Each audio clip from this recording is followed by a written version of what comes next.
justement réunis au siège de l'Union du peuple gabonais à Wendje. Les leaders de l'opposition gabonaise, à travers un point de presse, ont unanimement décidé de suspendre leur participation aux différentes commissions de la CENAP. Raison évoquée, la non-participation de l'opposition dans l'élaboration des listes nominatives des présidents des commissions en charge de réviser la liste électorale. Nous allons écouter Pierre Claver Magonga Moussavou, porte-parole de l'opposition. Le 8 juillet 2011, le Premier ministre, chef du gouvernement, a clairement annoncé aux députés de l'opposition qui le recevaient à son cabinet que l'introduction de données à caractère biométrique dans le fichier électoral ne se ferait pas à l'occasion des prochaines législatives. La décision du ministre de l'Intérieur d'initier la révision de la liste électorale sans attendre la promulgation de la loi sur la biométrie et la modification de la loi électorale confirme la position du pouvoir exécutif. Le président de la CENAP, en annonçant le 12 juillet 2011, sans au préalable réunir l'ensemble des membres du bureau de l'institution, ainsi que l'exige la loi, la désignation des représentants de la CENAP dans les commissions de révision des listes électorales s'inscrit lui aussi dans la volonté d'organiser les prochaines élections législatives dans des conditions aujourd'hui unanimement dénoncées. L'ensemble des partis politiques de l'opposition regroupés au sein de l'ACR, de la CPPA, de l'APPO et du Front socialiste constatent que le pouvoir exécutif est revenu sur la position unanime d'organiser les prochaines élections législatives en toute transparence en introduisant les données biométriques dans le fichier électoral. L'ensemble des partis politiques de l'opposition dénoncent avec gravité cette nouvelle posture du pouvoir exécutif et décident en conséquence de suspendre la participation de tous les membres de l'opposition au bureau de la CENAP, de n'envoyer aucun représentant dans les commissions de révision des listes électorales annoncées le 8 juillet par le ministre de l'Intérieur, de n'envoyer aucun représentant aux différentes commissions électorales locales. L'ensemble de l'opposition renouvelle l'exigence de mise en place d'une commission paritaire tripartite, majorité, opposition, société civile, pour préparer les conditions de la transparence pour les prochaines élections législatives. Un an après la célébration du cinquantenaire des indépendances des colonies françaises en Afrique, la France célébrait hier, vous le savez, la fête du 14 juillet, marquée par une coopération qui évolue. L'ambassadeur donc de France au Gabon a hier évoqué le partenariat stratégique France-Gabon. Jean-Raoul Badinga sur des images d'Arnaud Mengue. C'est un 14 juillet célébré sur fond de deuil suite au décès de 6 soldats de l'armée française engagés dans les opérations de paix en Afghanistan. Qu'à cela ne tienne, Nicolas Sarkozy a assisté aux côtés de l'armée française au grand défilé sur les Champs-Élysées. Les 12 000 Français résidant au Gabon n'étaient pas en marge de ces festivités.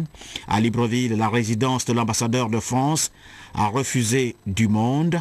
Ce 14 juillet a été célébré un an après le cinquantenaire des colonies et le haut représentant de la France au Gabon a tenu à rappeler l'esprit du partenariat stratégique signé avec le Gabon.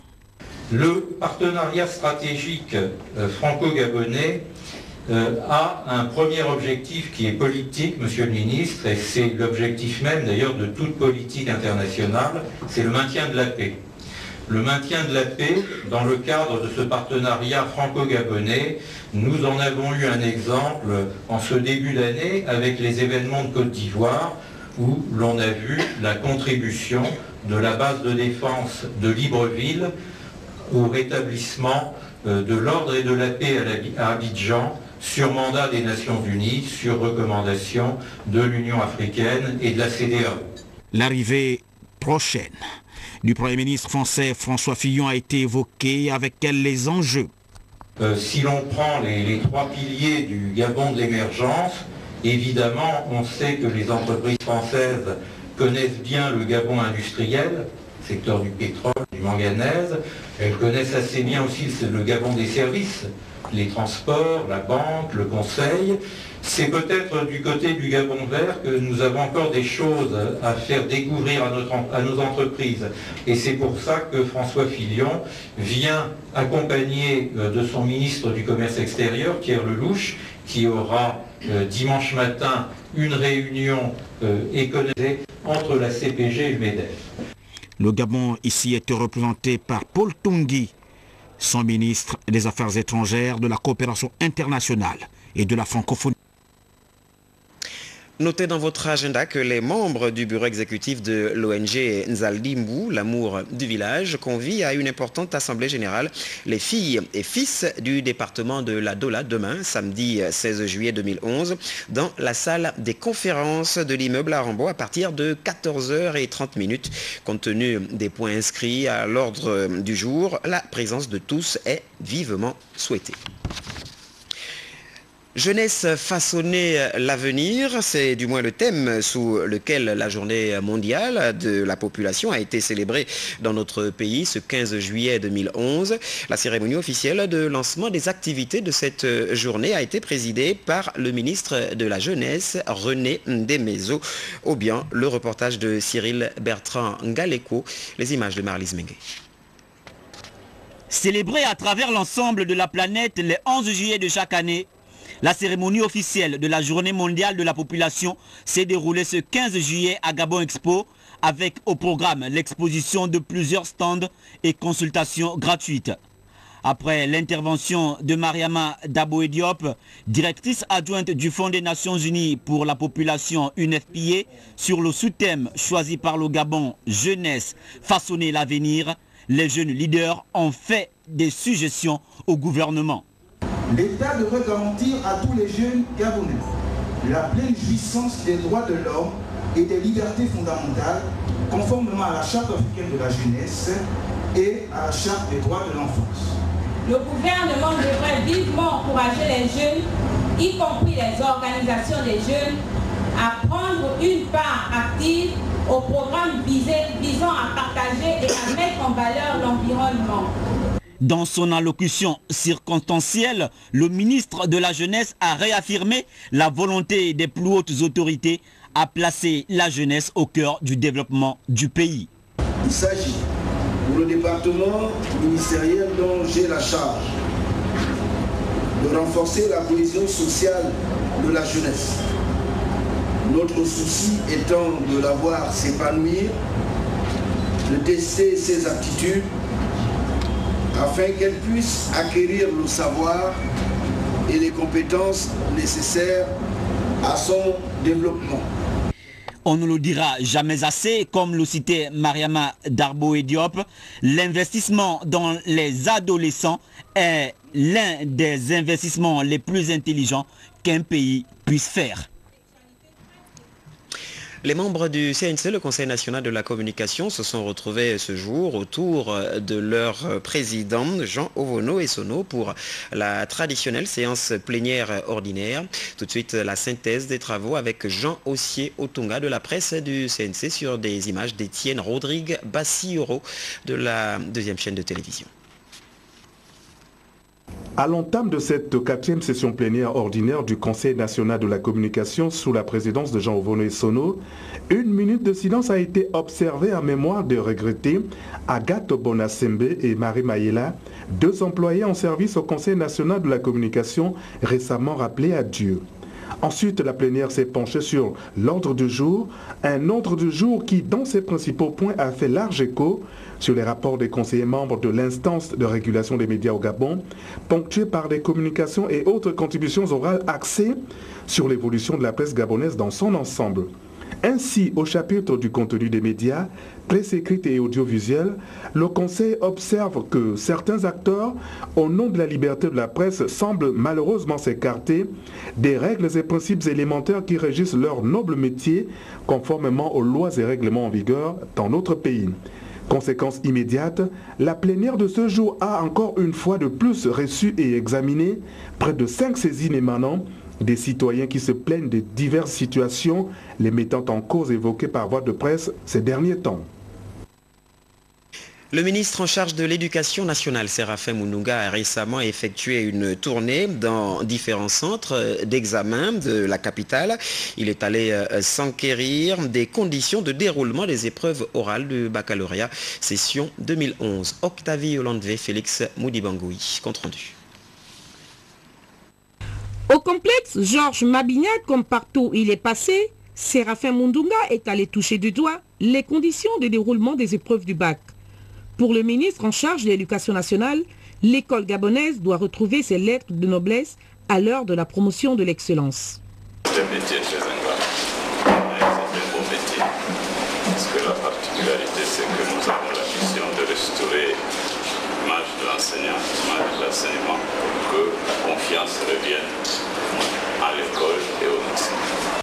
L'enjeu de la crédibilité des diplômes gabonais a donc valu la tonalité du discours, mais aussi le déplacement du numéro 1 de l'éducation nationale à travers les différents centres d'examen.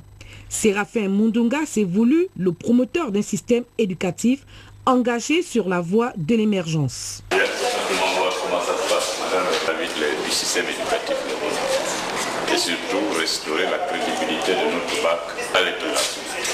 Et le crédit passe forcément par la qualité, la fiabilité des différents résultats des examens nationaux. Même en commençant par le simple certificat d'études. On doit réussir, vous faites votre boulot sans vous laisser perturber par qui que ce soit. C'est donc une ère toute nouvelle qui souffle sur l'école gabonaise. Dans la ligne de mire, visiblement, le patron de l'éducation nationale a un objectif: restaurer l'image du système éducatif national pour les générations futures. 7e comité de pilotage du projet d'aménagement des petits permis forestiers gabonais.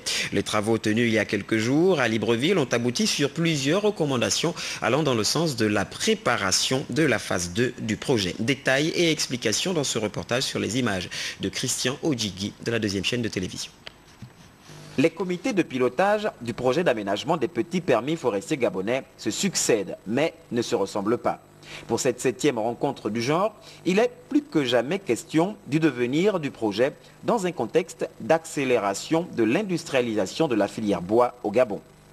Les travaux de ce 7e comité de pilotage interviennent à la suite de la concertation entre les parties prenantes au PAPPG sur son devenir et son positionnement dans le nouveau contexte marqué par l'accélération de l'industrialisation de la filière bois au Gabon, consécutive à la décision d'interdiction des exportations des grumes.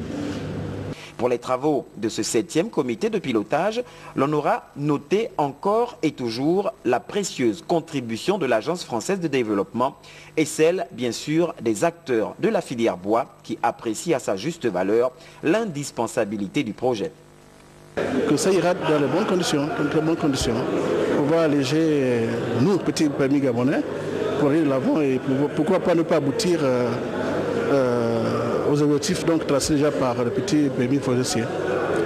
Parmi les recommandations, l'on retiendra la mise en œuvre des recommandations faites lors de la concertation sur le positionnement du PAPPFG dans le nouveau contexte du secteur forestier et la validation du programme de travail du projet à l'horizon 2012 avec la proposition de réaffectation budgétaire y afférente. Cela en vue de bien préparer la phase 2 du projet. Après examen des recommandations formulées à l'issue de ce comité de pilotage, l'administration, pour sa part, s'engage à formuler dans les meilleurs délais une requête à l'AFD en vue du financement d'une phase 2 du projet. Inscrit dans le cadre de l'extension de la dynamique de l'aménagement forestier durable au Gabon, le projet, démarré en juin 2007 pour une durée de 5 ans, a enregistré des acquis considérables en la matière et, au regard des résultats attendus, la phase 2 s'avère être indispensable et bénéfique à terme dans le cadre du Gabon vert souhaité par le président de la République.